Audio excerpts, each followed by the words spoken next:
يا أيها الذين آمنوا اتقوا الله وقولوا قولا سديدا يصلح لكم أعمالكم ويغفر لكم ذنوبكم ومن يطع الله ورسوله فقد فاز فوزا عظيما. وقال عز وجل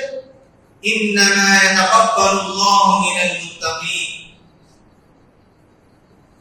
محترم حاضرین جمعہ، پردہ نشین میرے اسلامی ماؤں اور بہنیں، خطبہ مسنونہ کے بعد سورہ مائدہ کی آیت کا ایک حصہ میں نے آپ لوگوں کے سامنے پڑھی، جس میں اللہ تبارک و تعالیٰ فرماتے ہیں انما يتقبل الله من المتقين.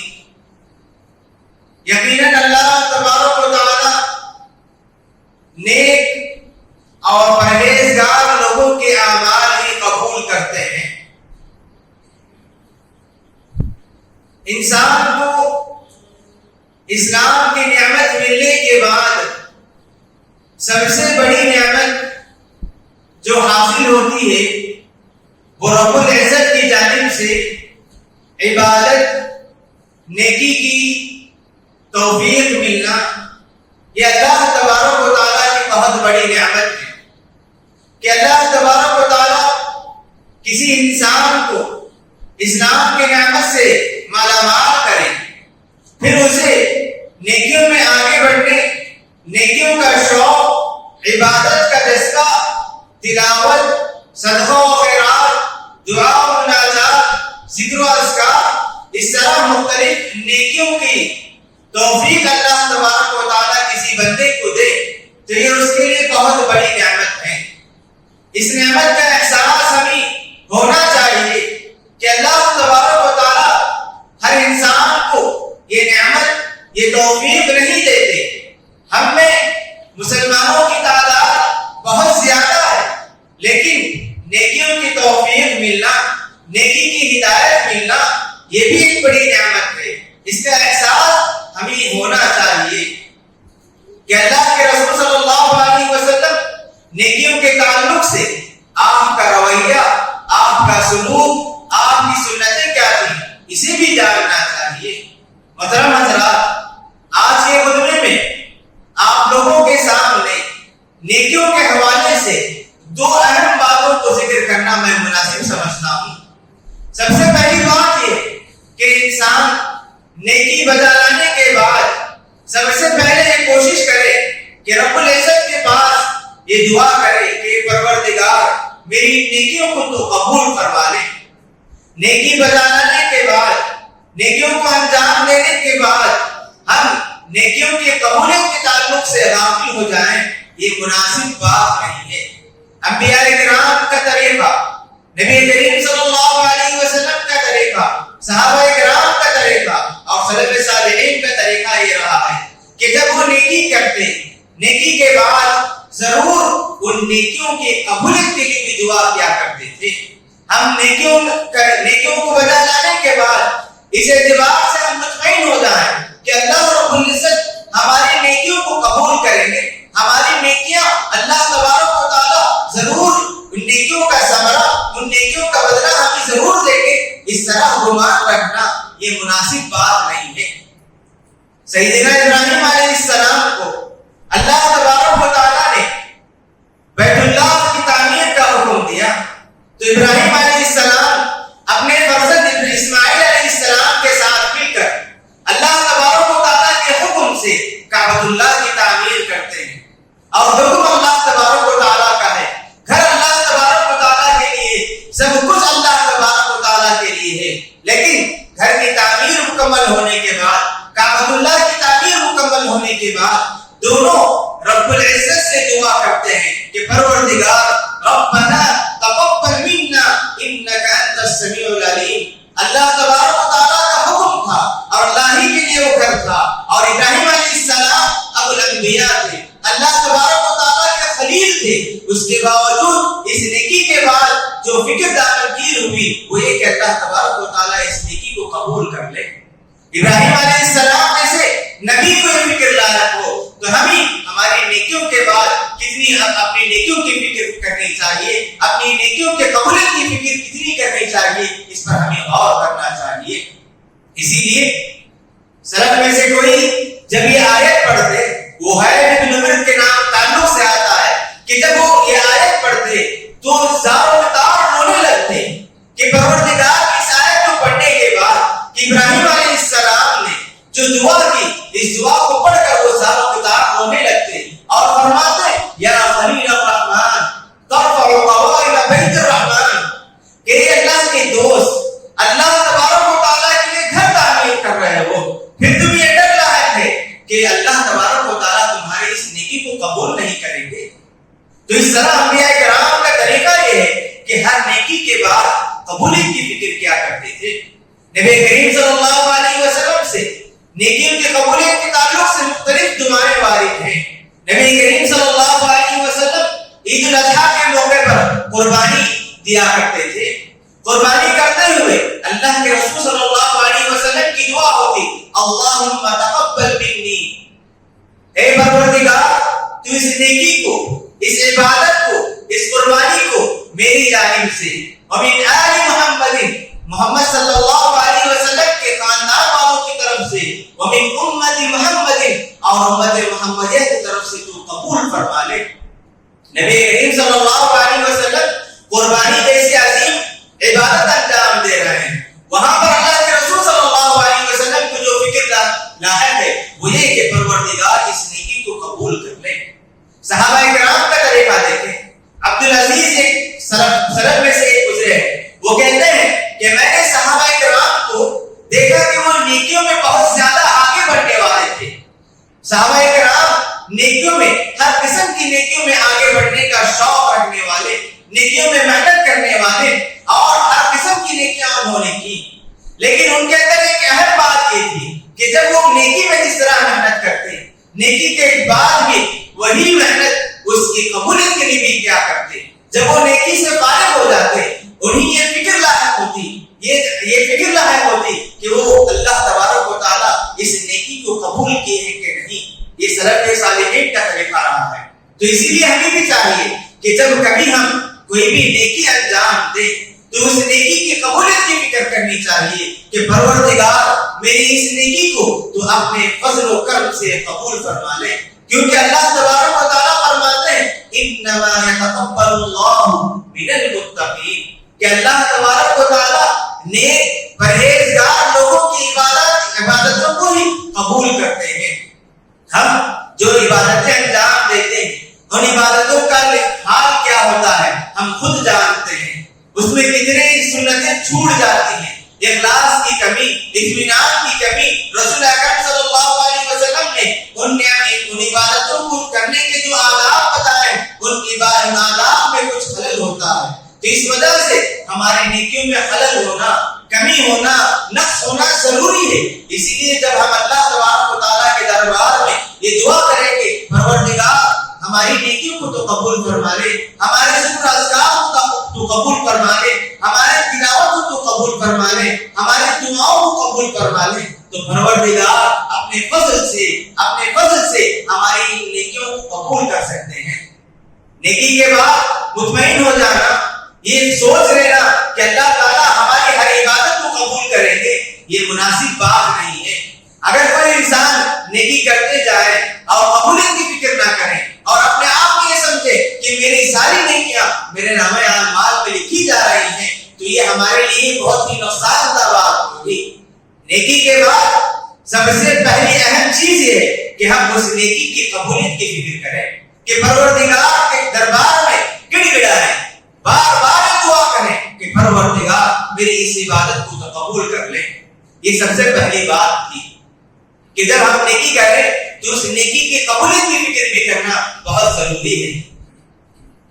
دوسری ایک اہم بات یہ ہے کہ جب ہم نیکی کرتے جائیں تو ایسے اعمال سے، ایسے گناہوں سے بھی دور رہنا ضروری ہے جن گناہوں کی وجہ سے ہماری نیکیاں برباد ہو جاتی ہیں۔ کہ اللہ کے رسول صلی اللہ علیہ وسلم نے مختلف قسم کی برائیوں کے تعلق سے، مختلف قسم کے گناہوں کے تعلق سے یہ بات بتائی کہ جو بندہ ان گناہوں میں ملوث ہوگا اللہ تبارک و تعالیٰ اس کی نیکیوں نیکیوں کو برباد کر دیتے ہیں، نامہ اعمال سے ان کی نیکیاں مٹا دی جاتی ہیں۔ ہم کوشش بھی کریں اور محنت بھی کریں، ہمارا وقت بھی عبادتوں میں گزرے اور ساتھ ہی ساتھ ہماری زندگی میں وہ گناہ ہو، تو سمجھیں کہ ہم محنت بھی کرتے ہیں، محنت کے ساتھ ساتھ ہماری ان محنتوں پر گناہوں کے ذریعے ہم ان نیکیوں کو ختم کرتے چلے جاتے ہیں۔ جیسا کہ اللہ تبارک و تعالیٰ نے قرآن مجید میں فرمایا ان الحسنات یذہبن السیئات، کہ نیکیاں برائیوں کو مٹا دیتی ہیں،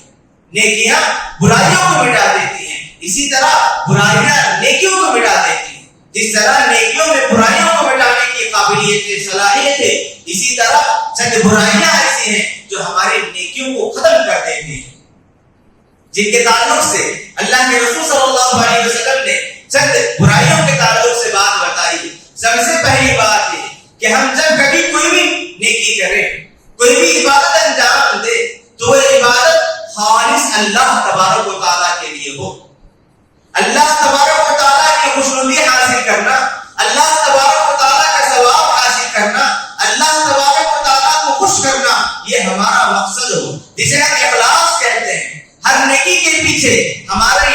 نیت، ہمارا مقصد اللہ تبارک و تعالیٰ، اللہ کے علاوہ کسی اور کو خوش کرنا نہ ہو، اسے ہم اخلاص اسے کہتے ہیں۔ ہر نیکی میں ہم ریاکاری سے دور رہنا چاہیے۔ کسی کی تعریف سننے کے لیے، کسی کو اپنے آپ کو بڑا عبادت گزار بتلانے کے لیے، کسی سے اپنے آپ کو کچھ تعریف سننے کے لیے اگر کوئی عبادت انجام دے تو اسے ہم ریاکاری کہتے ہیں۔ ریاکاری کی وجہ سے اللہ تبارک و تعالیٰ ناراض ہوتے ہیں، اور اس وجہ سے ہماری وہ نیکی جس پہ ہم نے ریاکاری کی، اس کی وجہ سے اللہ تبارک و تعالیٰ ان نیکیوں کو ضائع اور برباد کر دیتے ہیں۔ اللہ کے رسول صلی اللہ علیہ وسلم ایک مرتبہ صحابہ کرام سے فرماتے ہیں ان اخوف ما اخاف علیکم، کہ لوگوں تم پر سب سے زیادہ مجھے ڈر جس بات پر ہے وہ ہے کہ ان اخوف ما اخاف علیکم الشرک الاصغر، سب سے زیادہ ڈر تم پر مجھے اس بات کا ہے کہ تم کہیں شرک اصغر میں مبتلا نہ ہو جاؤ۔ شرک اکبر تو یہ کہ انسان اسلام سے خارج ہو جائے گا، اللہ کے علاوہ کسی اور کی عبادت کرے، اللہ تبارک و تعالیٰ کے علاوہ کسی اور سے مانگنے لگے، تو اس سے تو انسان اسلام سے خارج ہو جائے گا۔ لیکن اگر کوئی انسان نیکی تو بجاتا ہے کسی اور کی تعریف سننے کے لیے، کسی اور کو بتلانے کے لیے، تو اسے شرک اصغر کہتے ہیں۔ اللہ کے رسول فرماتے ہیں سب سے زیادہ ڈر مجھے تم پر یہ ہے کہ تم کہیں شرک اصغر میں مبتلا نہ ہو جاؤ۔ صحابہ کرام نے پوچھا کہ اللہ کے رسول وما الشرک الاصغر، شرک اصغر کسے کہتے ہیں؟ اللہ کے رسول صلی اللہ علیہ وسلم نے فرمایا الریا، الریا یعنی دکھاوے کے لیے کوئی بھی عبادت انجام دینا، یہ شرک اصغر ہے۔ اللہ کے رسول فرماتے ہیں یقول اللہ عز وجل یوم القیامت اذا جزی الناس باعمالهم، جب اللہ تبارک و تعالیٰ روز قیامت لوگوں کو ان کے اعمال کا بدلہ دے دیں گے، ان کی نیکیوں کے مطابق فیصلہ کر دیں گے، تو جو لوگ ریاکاری سے، جو لوگ دکھاوے کے لیے عبادت کرتے تھے، جو لوگ دکھاوے کے لیے نیکیاں کیا کرتے تھے، اللہ رب العزت ان لوگوں سے کہیں گے اذهبوا الى الذين كنتم تراؤون في الدنيا، تم اپنی نیکیوں کا بدلہ چاہتے ہو تو تم ان لوگوں کے پاس جاؤ جنہیں دکھانے کے لیے تم عبادت کرتے تھے، انہی کے پاس جا کر تم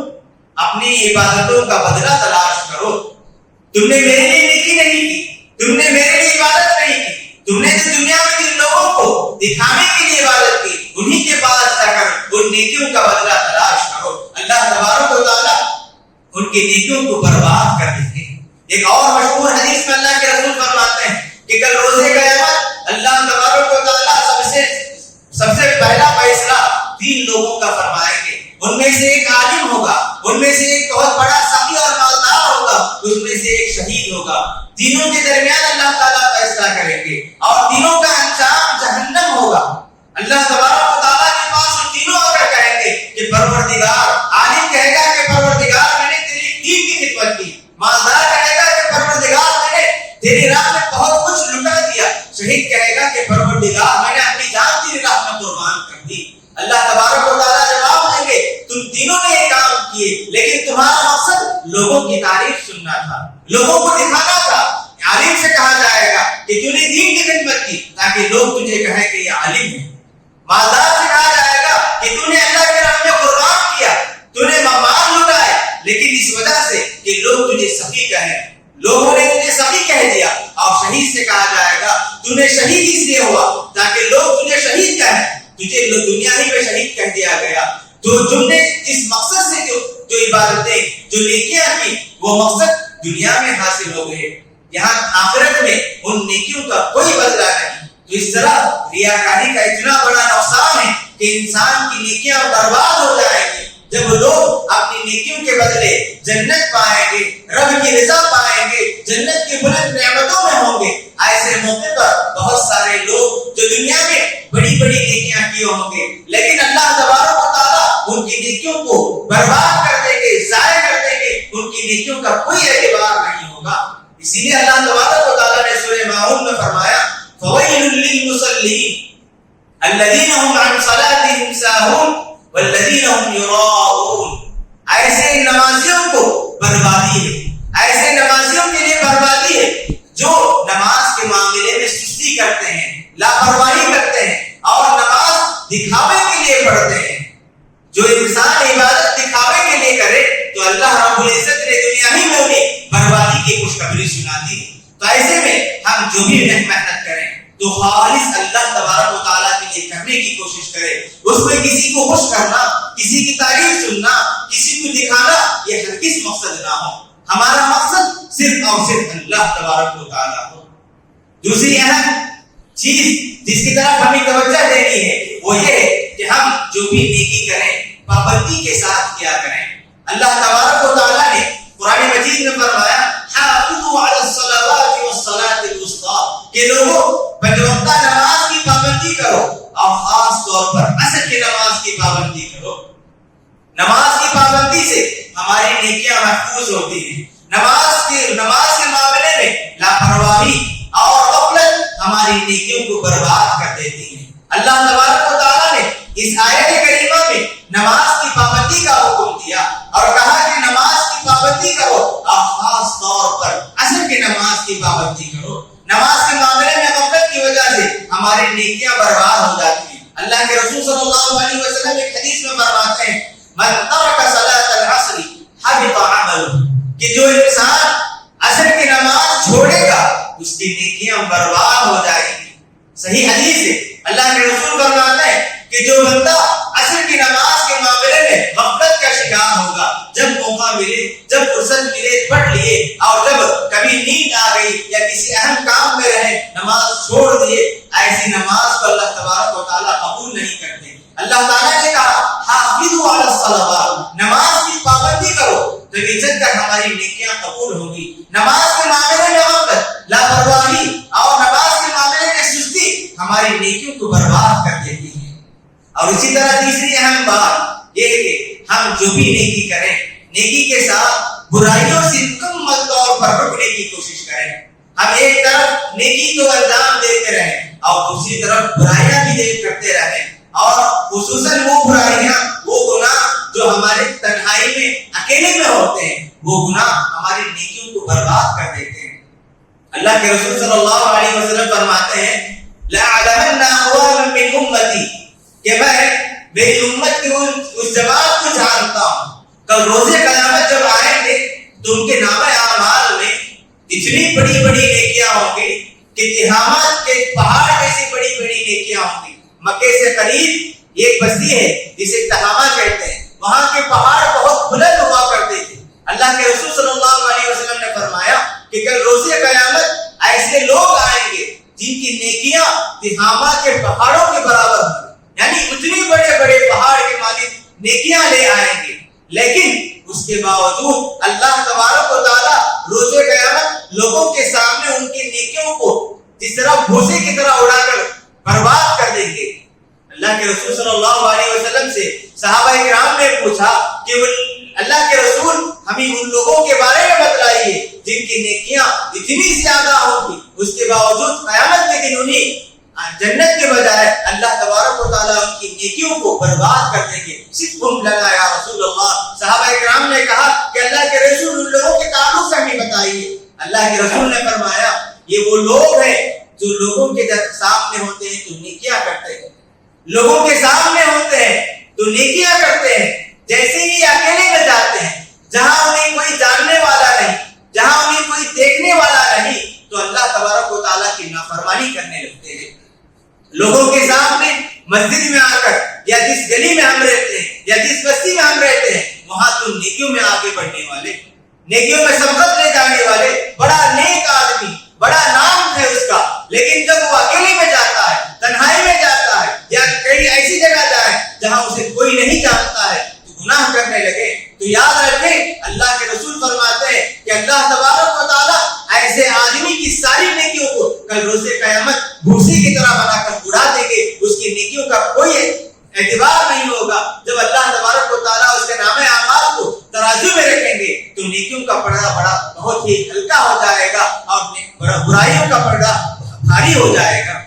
جب برائی کا پردہ بھاری ہو جائے گا تو اللہ تبارک و تعالیٰ اس کے لیے جہنم کا فیصلہ کریں گے۔ تو اسی لیے ہمیں اس تعلق سے غور کرنا چاہیے کہ ہمارے ہاتھ میں جو موبائل فون ہے، ہم لوگوں کے سامنے رہتے ہیں تو بہت اچھی باتیں سننے کی کوشش کرتے ہیں، لیکن جب اکیلے میں چلے جاتے ہیں ہم کیا کیا دیکھتے ہیں، کیا کیا سنتے ہیں، کیسی باتیں ہم دیکھتے ہیں، کیسی چیزوں کو ہم دیکھتے ہیں، ہر آدمی اپنے تعلق سے بہتر جانتا ہے۔ اس تعلق سے ہمیں احتیاط کرنا چاہیے، کہیں ایسا نہ ہو کہ ہم نیکیاں بھی کریں، نماز کی پابندی بھی کریں، تلاوت بھی کرتے رہیں، ذکر و اذکار کا اہتمام بھی کریں، لیکن ساتھ میں ہماری یہ برائیاں ہوں تو ہم کل روز قیامت نقصان اٹھانے والوں میں سے ہو جائیں گے۔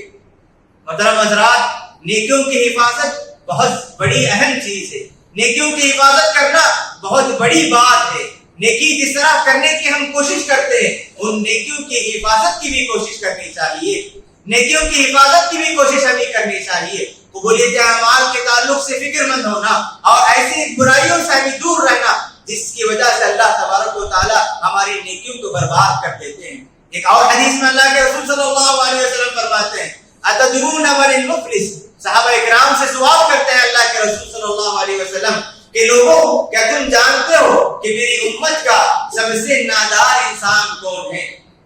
نادار انسان یعنی مطلب یہ کہ کل روز قیامت اس کی نیکیوں کے باوجود، اس کی کوششوں کے باوجود اسے کچھ بھی اس نیکیوں کا فائدہ نہیں ہوگا۔ صحابہ کرام نے کہا کہ اللہ کے رسول مفلس اس آدمی کو کہتے ہیں من لا درہم لہ ولا دینار، جس کے پاس نہ دینار ہو نہ درہم ہو، وہ آدمی جو فقیر ہے وہ مفلس ہے، جس کے پاس پیسے نہ ہو اسی کو ہم مفلس کہتے ہیں۔ اللہ کے رسول صلی اللہ علیہ وسلم نے فرمایا کہ صحابہ یاد رکھو میری امت کا مفلس روز قیامت وہ آدمی ہوگا